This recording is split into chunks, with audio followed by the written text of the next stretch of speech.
Welcome back to the Budget Gamer channel, where we bring you critical and in-depth reviews of just about every indie game we can get our hands on, and today we're going to be taking a look at Sinner for the Nintendo Switch. Because what could be better for our spooky October theme than a game about sin, which is like the definition of evil. Or maybe evil is the definition of sin. But I wouldn't know. I'm not a theologian. I failed out of seminary school. And that's something we're just not going to talk about. But diving right into the story of Sinner, or I would, but I think if Sinner actually had a story, it would be one giant copyright infringement. Because Sinner itself, genre-wise, is pretty much a really light Dark Souls clone boss rush game. And so the scenario we're thrown into is accordingly pretty light, probably to avoid stepping on any other developer's toes. Pretty much, we wake up as a nameless individual whose face we can never see in a very nondescript, hellish scenario with a background, a story, and a history that they just can't remember. But the one thing that they do remember is that they are a sinner. And accordingly, after a light and somewhat ghostly tutorial where you battle spirits to get your head around the combat system of the game, you're confronted with a 7-way gate taking you to your mortal conflict with the 7 mortal sins. And whether they be the titanic giant of rage, or gluttony, or lust, or any of the bad guys from the 1995 movie Seven, or the anime The Seven Deadly Sins, if you're familiar, you already know what you're getting into. Unfortunately, there is no Morgan Freeman, even though there are voiceovers. But if you are a fan of Dark Souls, or any of the games semi-reminiscent to Dark Souls that have come out over the years, you probably already know the combat system. You have your really big sword, you have your little fast sword with your shield, you can dash, you can dodge, and you can use items. And that's pretty much it, with a little bit of a blending of light and heavy attacks. And you'll be using this system, as light and as sparing as it is, to engage all of the bosses. And if you're familiar with the channel, normally before I start addressing the bosses at all, I've already covered the levels, maybe how many there are, how the game is played and broken up. And if you're thinking I skipped it, I'm happy to say I didn't. But I'm also a little bit less than happy to say it's because there isn't anything to skip.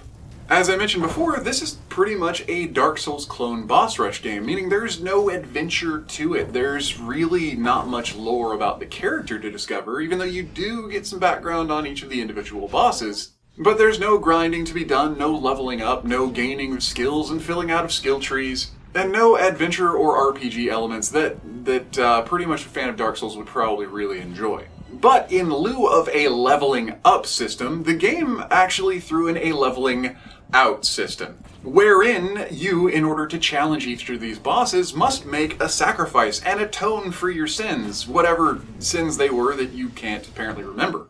And in so doing, in order to open up that boss room, you'll have to sacrifice something semi-related to that demonic presence. For the Rage Titan, you might have to sacrifice your attack power, or for Lust or Gluttony, maybe some of your items, some of your defense, for other giants, portions of your stamina bar. And no, after you beat them, you don't get those back. It's not just like a one-time challenge, but for every behemoth that you face, you permanently lose that portion of your abilities. Now, there is a caveat to that I will get into in a second, but for all intents and purposes, that means that as you dominate all 7 of the mortal sins, in order to face off against the game final boss, you will be ultimately depleted with minimal stamina, minimal health, minimal strength and defense, and very, very few items. Now, the caveat to that is, should you choose not to face a boss because it was too difficult, you can take back the gift that you offered for atonement and get back whatever thing you had potentially sacrificed. And yes, you can do that even after defeating a boss. But taking back your atonement also takes back your victory, so you will have to face that boss again.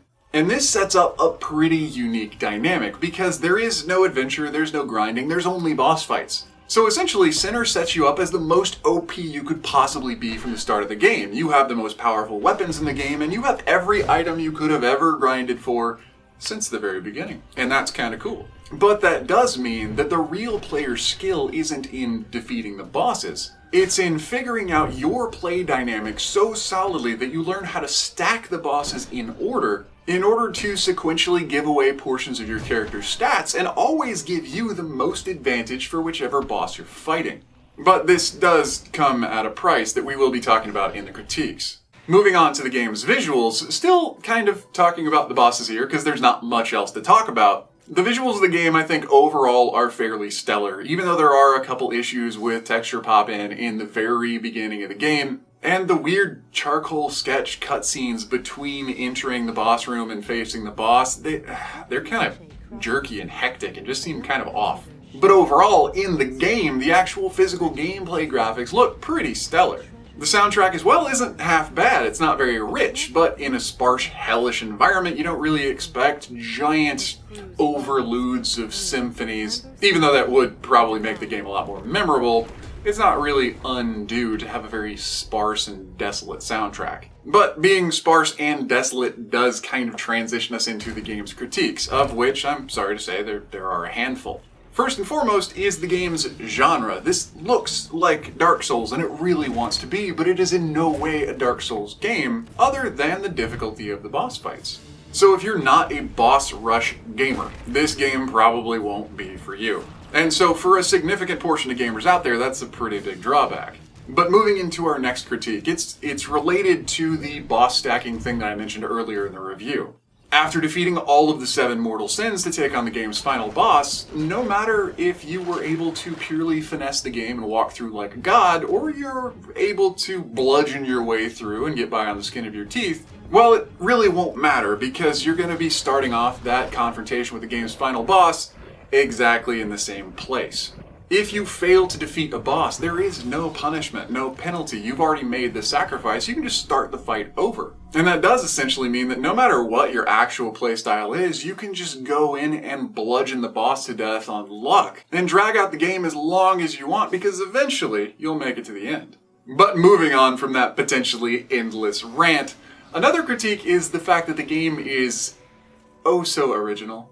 And it is. I mean, the idea of getting weaker as you play is definitely unique. I don't really see that in any other games, I don't think. But where the critique comes in is actually in all of the lack of originality in everything else in the game. From its themes to its bosses' styles to flourishes of attack patterns, from just the look of some of the bosses. If you are an intensive gamer, I guarantee you're going to recognize several of them. And so even though the seemingly identical boss might have different attack patterns than it did in the previous game you faced it in, it still probably won't feel as new and inspired as it could. And that does bring us to the game's potentially final critique of its duration versus its price. I mean, Sinner isn't exactly a cheap game unless you can get it on sale, and thankfully I snagged it for about $4, so I was actually able to dive in, because I'm cheap. I mean, the name of the channel kind of speaks for itself. But even then, even as a $4 title, I mean, the graphics are definitely worth $4. And the combat's fairly solid, even though there are a couple of glitches in combat every now and again. But overall, it's the game's only as long as it takes you to bludgeon your way through 8 bosses. And so that is definitely something to consider before diving into Sinner. But anyway, taking a step back from it, looking at it as a whole, it was entertaining, that's for sure. And the worse you are at boss fights, the more this game has to offer. Because there will be a huge learning curve, but no penalties and no grinding. But as always, those are the details, so you get to make the final decision as to whether Sinner is the right game for you.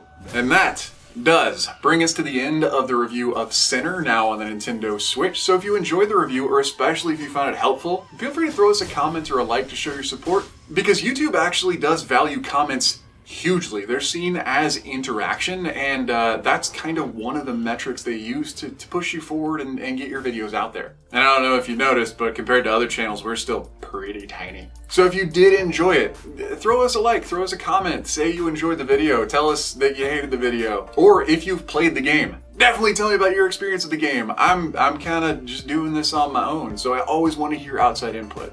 And don't forget to smash that bell icon when you subscribe to stay updated with the latest content, because there are new and unique indie games coming out literally every single day. So whether it's an easy hard pass or an unforgettable gem, chances are if it's on the Switch, you're gonna find out about it right here.